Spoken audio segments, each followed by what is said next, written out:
नमस्कार, आप देख रहे हैं कैपिटल टीवी और मैं हूं आपके साथ परवीन शेख। ब्रेकिंग न्यूज में इस वक्त की बड़ी खबर यूपी से आ रही है। यूपी के मिल्कीपुर उपचुनाव को लेकर जो वोटिंग हुई है उसने सभी को हैरान कर दिया है। आपको बता दें कि इस बार जो वोटिंग परसेंटेज आया है उसने पिछला रिकॉर्ड तोड़ दिया है। 65% से ज्यादा इस बार बाय इलेक्शन में वोटिंग हुई है। लेकिन इसको लेकर समाजवादी पार्टी की तरफ से कई आरोप लगाए जा रहे हैं। बूथ कैप्चरिंग से लेकर कई धांधली और गड़बड़ी के आरोप यहां पर बीजेपी पर लगाए जा रहे हैं। और इसी पर ज्यादा अपडेट के लिए मेरे साथ जुड़ रहे हैं मेरे सहयोगी अखिलेश। अखिलेश, मिल्कीपुर उपचुनाव जो था वो अखिलेश यादव के लिए साख का सवाल, लेकिन आज पूरे दिन जिस तरह की गहमा गहमी मिल्कीपुर में देखने को मिली उससे क्या संकेत मिल रहे हैं? क्या समाजवादी पार्टी हार रही है इसलिए इतनी बौखलाहट? देखिए, सबसे पहले तो जो अभी आपने बात कही कि इस बार जो मिल्कीपुर सीट पर उपचुनाव हुआ है उसमें 65% से अधिक की वोटिंग हुई है और मिल्कीपुर विधानसभा सीट के लिए इतिहास में ऐसा पहली बार हुआ है पूरे इतिहास में कि 65% से अधिक का मतदान इस बार हुआ है। और इससे पूर्व के आंकड़ों को देखें, ना सिर्फ पिछले साल बल्कि उससे पूर्व के आंकड़ों में भी अगर हम देखें तो इतना आंकड़ा किसी ने पार नहीं किया था। और पिछली बार जो 2022 में चुनाव हुआ था उस दौरान भी 60% मतदान पड़े थे, वो भी अपने आप में सर्वाधिक था। इस बार जो वोटिंग हुई है वो अपने आप में एक ऐतिहासिक वोटिंग भी रही है। लेकिन इसके अलावा जब सुबह से वोटिंग हो रही थी और शाम तक का जब तक वोटिंग समाप्त नहीं हो गई है तब तक समाजवादी पार्टी के खेमे में हलचल मची रही। समाजवादी पार्टी ने सोशल मीडिया प्लेटफॉर्म एक्स के जरिए 86 कंप्लेंट्स की हैं, 86 ट्वीट्स किए हैं। उनके जरिए हर छोटी छोटी चीज को लेकर कंप्लेंट करते गए हैं, लेकिन प्रशासन ने उनके द्वारा की गई कंप्लेंट्स को सिरे से खारिज कर दिया। और सपा प्रमुख अखिलेश यादव ने मीडिया के द्वारा एक वीडियो जो साझा किया गया था, कुछ पत्रकारों ने वहां के स्थानीय लोगों से जब बात की तो एक बुजुर्ग का वीडियो साझा किया। उस बुजुर्ग के अनुसार यह बोला गया कि उसने अकेले 6 वोट दिए हैं, अपने परिवार के अकेले 6 वोट दिए हैं। लेकिन कुछ देर बाद भारतीय जनता पार्टी ने जब उस बुजुर्ग का ओरिजिनल वीडियो शेयर किया तो वो बुजुर्ग साफ तौर पर कह रहे हैं कि मुझे 2000 रुपए दिए गए, उसका ऑफर दिया गया और यह कहा जा रहा था कि आप ये बोलिए कि मैंने एक साथ 6 लोगों के वोट दिए हैं, जबकि असल में मेरे परिवार के 6 सदस्यों ने अपने अपने वोट दिए हैं। और मीडिया के बंधु, उनको साफ तौर पर मैंने कहा कि आप मीडिया वाले हैं, आप मेरी बातों को दूसरे तरीके से पेश करेंगे। और जब यह वीडियो सामने आया तो समाजवादी पार्टी के मुखिया जो अखिलेश यादव हैं, जिन्होंने 20 नवंबर को भी एक वीडियो साझा किया था जो पुलिस वालों को दिखा रहे थे कि पुलिस वाले जो मतदान करने जा रही हैं मुस्लिम महिलाएं उनके ऊपर बंदूक तान रहे हैं, तो उनको पुनः एक बार वीडियो सामने आया उनका और वो साफ तौर पर दिख रहा है कि अखिलेश यादव इस बार भी होने वाली हार से कितने बौखलाए हैं, क्योंकि इससे पहले इन्हीं के सांसद लगातार यहां पर रोते बिलखते नजर आए थे। और अब अजीत प्रसाद भी मीडिया से यह कहते हुए नजर आ रहे हैं कि इस बार के वोटिंग में काफी धांधली हुई है और मीडिया नहीं बल्कि जो बीजेपी के लोग हैं उन्होंने बूथ कैप्चर तक करने का प्रयास किया है, ऐसा भी आरोप लगाया गया। और इसके अलावा बुर्का गैंग का भी इस बार चलन चला है। पिछली बार जो 2024 के नवंबर महीने में जो चुनाव हुआ था उस दौरान भी बुर्का गैंग को लेकर बवाल मचा था और इस बार भी बुर्के के भीतर जब चेक किया जा रहा भाई असल में कौन देने जा रहा है वोट, तो इसको लेकर भी समाजवादी पार्टी की ओर से कई बार सवाल खड़े किए गए कि आखिर जो महिलाएं, जो मुस्लिम लोग जा रहे हैं बुर्के में मतदान करने के लिए, उनका आईडी कार्ड, उनका चेहरा क्यों चेक किया जा रहा है? भाई उस बुर्के के अंदर असल में कौन व्यक्ति है? जो आईडी कार्ड है वही व्यक्ति है अथवा कोई और है, फर्जी वोटिंग कर रहा है? इसकी जांच तो प्रशासन करेगा ना। जी जी अखिलेश, आप हमारे साथ बने रहिए। और जिस तरह से मिल्कीपुर उपचुनाव में बीजेपी बनाम समाजवादी पार्टी के बीच ये मुकाबला रहा, आपको बता दें कि अवधेश प्रसाद के यहाँ पर लोकसभा चुनाव लड़ने के बाद ये सीट खाली हुई थी। उसके बाद समाजवादी पार्टी ने उनके बेटे अजीत प्रसाद को मैदान में उतारा। वहीं बीजेपी के उम्मीदवार चंद्रभानु पासवान उनके सामने है, लेकिन जो बंपर वोटिंग हुई है उसको लेकर कई सवाल खड़े हो रहे हैं। और मेरे सहयोगी हर्ष भारद्वाज मेरे साथ जुड़ रहे हैं। हर्ष, जिस तरह से मिल्कीपुर से आज दिन भर खबरें आती रही उसने समाजवादी पार्टी के मुखिया अखिलेश यादव की टेंशन जरूर बढ़ा दी है। देखिए, टेंशन तो बढ़ेगी ही क्योंकि पूरे दिल्ली विधानसभा चुनाव और एक मिल्कीपुर का उपचुनाव लग रहा है कि वो सबसे बड़ा मिल्कीपुर का उपचुनाव है, क्योंकि जो अयोध्या में हुआ था वो तकरीबन ये लग रहा था कि बीजेपी की नाक का सवाल हो गया है। और अब अखिलेश यादव कुंदरकी जैसा हाल अखिलेश यादव का मिल्कीपुर में होने जा रहा है।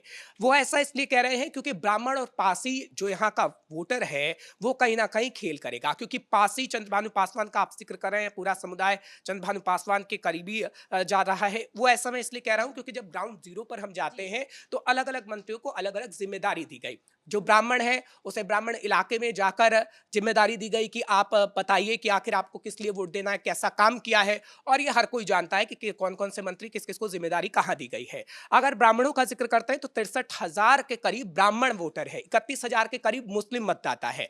अब अखिलेश बार बार मुसलमानों का जिक्र कर रहे थे, क्योंकि मुसलमानों का आप जिक्र कर रहे हैं तो आप सिर्फ 31,000 के वोट को हासिल कर रहे हैं। लेकिन अगर बीजेपी पासी और ब्राह्मणों का जिक्र कर रही है तो एक तरफ 63,000 गए तो एक तरफ 61,000 गए। पलड़ा किसका भारी हुआ? बीजेपी का भारी हुआ। और आप देखिए योगी आदित्यनाथ की तरफ से जो जिम्मेदारी संभाली गई है मिल्कीपुर के अंदर वो काबिले तारीफ है। अब क्या हुआ कि अखिलेश यादव को डर लगने लगा और मिल्कीपुर में ब्राह्मणों को लेकर ही वो डुबकी लगाना भी शुरू कर चुके थे, क्योंकि उन्हें कहीं ना कहीं डर लग रहा था। क्योंकि आप अगर कुंदरकी का जिक्र करते हैं, कुंदरकी में आप देखिए कैसा गेम हुआ। और तीसरा मिल्कीपुर का जो सबसे बड़ा आप समीकरण कहती हैं वो आप चौधरी साहब को कह सकती हैं, जो चंद्रशेखर की पार्टी से उतारा गया है, क्योंकि वो वोट कटुआ आप उसे कह सकती हैं। लेकिन यहाँ पर हर्ष आपको रोकना चाहेंगे क्योंकि बीएसपी और कांग्रेस ने इस चुनाव से दूरी बना ली। सीधा जो मुकाबला था वो बीजेपी और समाजवादी पार्टी के बीच में, तो ये तो जातीय समीकरण रहे। लेकिन जिस तरह से पीएम मोदी आज कुंभ में स्नान किया उन्होंने, वो भी संदेश गया है और साथ में ये भी एक मैसेज चला गया कि कोई भी टकराव या किसी तरह की कोई स्थिति इस तरह की नहीं बन रही है, जो समाजवादी पार्टी की तरफ से लगातार ये नैरेटिव सेट करने की कोशिश की गई कि दोनों के बीच में दूरी है, पीएम मोदी और सीएम योगी के बीच। देखिए एक आंकड़ा कहता है, हालांकि अगर 13 बार प्रधानमंत्री नरेंद्र मोदी वोटिंग के समय गए हैं कहीं ना कहीं, चाहे वो मंदिर हो या फिर स्नान हो, और आज जब वो गए हैं तो उसमें आंकड़े में बता दूं कि 8 जगह बीजेपी की सरकार बनी है, 13 में से 8 जगह। अब जब वो आज गए हैं तो उसका फायदा कहीं ना कहीं मिलेगा, चाहे वो दिल्ली चुनाव में हो या फिर मिल्कीपुर उपचुनाव में, क्योंकि प्रधानमंत्री नरेंद्र मोदी एक एजेंडा सेट करते हैं। प्रधानमंत्री नरेंद्र मोदी विकास की बात करते हैं और प्रधानमंत्री नरेंद्र मोदी ये बताने की कोशिश करते हैं कि हम सबका साथ सबका विकास ले रहे हैं। क्योंकि प्रधानमंत्री नरेंद्र मोदी की तरफ से जब सबका साथ सबका विकास की बात की गई तब MY समीकरण से हटकर पीडीए का फॉर्मूला अखिलेश यादव ने अपनाया था, क्योंकि MY से कोई फायदा अखिलेश यादव को हो नहीं रहा था। और प्रधानमंत्री नरेंद्र मोदी का जब विकास का एजेंडा आया कि हम मुसलमानों की भी बात करते हैं और सभी लोगों की बात करते हैं, तो अखिलेश यादव समझ गए कि अब MY समीकरण से काम नहीं चलने वाला, जो उनके पिता की तरफ से चलाया गया था। फिर क्या हुआ, आप पिछड़ों को ले लीजिए, दलितों को ले लीजिए और फिर मुसलमानों का जिक्र उन्होंने किया, यानी तीनों को प्लस करके अब वो कहने लगा ऐसे काम नहीं चलेगा। क्योंकि राम मंदिर का भी यहाँ पर जिक्र करना होगा। अब राम मंदिर को लेकर देखिए, क्योंकि राम मंदिर को लेकर उन्होंने एक एजेंडा सेट कर दिया कि हम राम मंदिर नहीं जाएंगे, चाहे उपचुनाव को लेकर जाएंगे, क्योंकि उन्हें डर था कि हम मुसलमान के वोट हासिल नहीं कर पाएंगे। लेकिन ओबीसी तबका है जी, ओबीसी तबका तो मंदिर को सबसे ज्यादा मानता है। अब डिंपल यादव जाती हैं तो मंदिर के दर्शन करती हैं, तो यानी आपको दोनों चीजों को दिखाना है, आप एक तबके की साइड नहीं रह सकते। अखिलेश यादव समझ गए हैं, इसलिए प्रधानमंत्री नरेंद्र मोदी जो कहीं ना कहीं करते हैं वो सोच समझकर करते हैं, और अखिलेश यादव को इसी का डर कहीं ना कहीं सताता है। बिल्कुल सही कह रहे हैं हर्ष। और यहाँ पर पीएम मोदी ने जो महाकुंभ भगदड़ को लेकर लगातार, चाहे फिर वो संसद हो या फिर बाहर हो, समाजवादी पार्टी की तरफ से इसको मुद्दा बनाने की कोशिश की जा रही थी, लेकिन ये मुद्दा भी यहाँ पर पूरी तरह से फेल होता नजर आ रहा है। हम जिस तरह से ये पूरा मामला सामने आया है, अब इसी पर अखिलेश से जानना चाहेंगे। अखिलेश, ये जो पूरा एक नैरेटिव सेट करने की समाजवादी पार्टी की तरफ से कोशिश की गई, भगदड़ को एक मुद्दा बनाया गया, लेकिन उसका भी असर होता हुआ यहाँ पर नजर नहीं आया।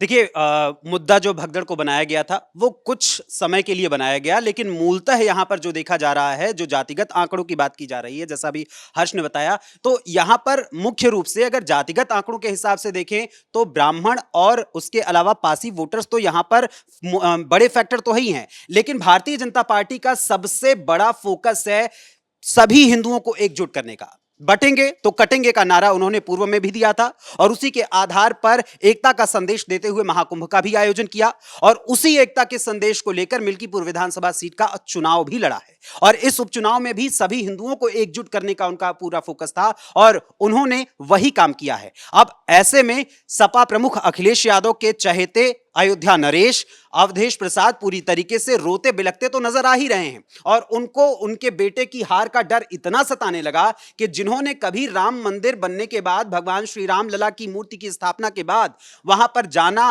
मुनासिब नहीं समझा, वो अब पूजा पाठ करते हुए, हनुमान चालीसा पढ़ते हुए नजर आए हैं और उसके अलावा मंदिरों में उन्होंने अपनी आरती भी करना शुरू कर दी है। और अब देखना होगा कि जिस तरीके से इनका रोना धोने की नौटंकी चली है, इसको लेकर भारतीय जनता पार्टी की ओर से काफी कटाक्ष किया गया है, तो उसका प्रभाव तो ये सोच रहे हैं कि इनको प्लस मिल जाएगा, लेकिन ऐसा फिलहाल यहां पर साबित होता नहीं दिख रहा है, क्योंकि जिस तरीके से सीएम योगी आदित्यनाथ यहां पर 9 बार आ चुके हैं और सीएम योगी आदित्यनाथ ने अपने 40 धुरंधरों को चुनावी मैदान में उतारा था, उन्होंने पूरी मजबूती के साथ बैटिंग की है और अब उसी का प्रतिफल देखने का समय आ रहा है 8 फरवरी को। चलिए, इस तमाम जानकारी के लिए बहुत बहुत धन्यवाद। तो मिल्कीपुर उपचुनाव में जिस तरह से बम्पर वोटिंग हुई है, उससे साफ है कि ये भी हाथ से समाजवादी पार्टी के सीट ये निकल चुकी है, यहाँ पर भगवा लहराने वाला है। और जिस तरह का रोना धोना यहाँ पर अखिलेश यादव और अवधेश प्रसाद की तरफ से हो रहा है, उससे भी कई सवाल खड़े हो रहे हैं और बीजेपी अभी से जश्न मनाने की तैयारी में जुट चुकी है। ब्रेकिंग न्यूज में मेरे साथ इतना ही। कैमरामैन रवि के साथ कैपिटल टीवी।